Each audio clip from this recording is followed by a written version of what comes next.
Welcome back to another episode of War in Cali. In this episode, I'm going to talk about Eric Holder.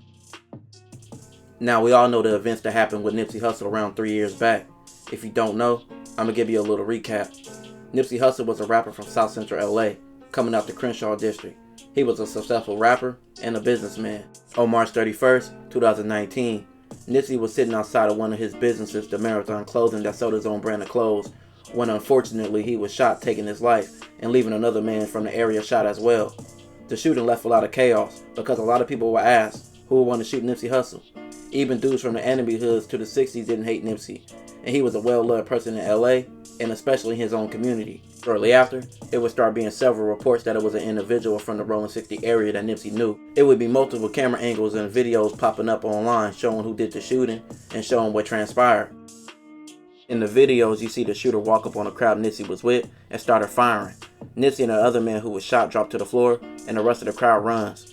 The shooter appears to walk away, but comes back and shoots Nipsey more as he's on the floor, and even kicks him, and then he runs away. And the shooter was later determined to be Eric Holder. It will be a lot of speculation on why he shot. Reports would say Nipsey called him a snitch, and he felt disrespected, so he took his life. Then there were reports that he was jealous about his failed rap career, and Nipsey wasn't putting him on.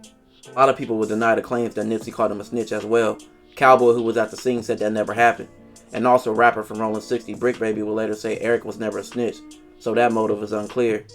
Just 3 days later, Eric was arrested on April 2nd, and he has been in jail for the last 3 years.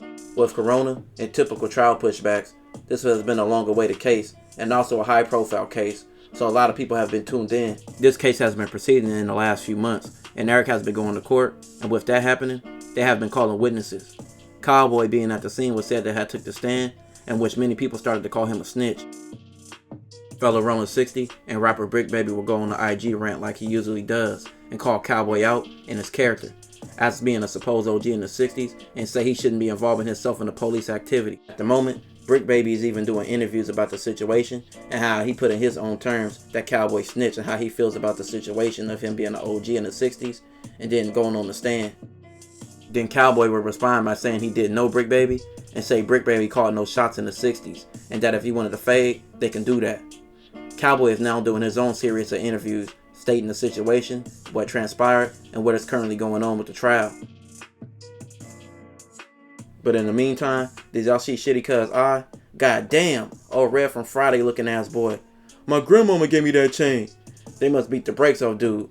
It was reports about 2 weeks back about him catching hands and feet. That boy caught the ass whooping of his life. I guess he even got slashed up in the back of his head too. Karma is for real, I guess. This case is still currently going on, and in the next few months, possible sentencing will be going on. A lot of people want worse than jail time for him, but I guess that ass whooping was the most he could receive right now.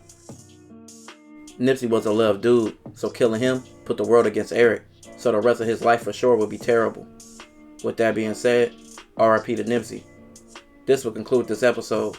If you haven't already, check out my previous videos. Don't forget to like, comment, and subscribe.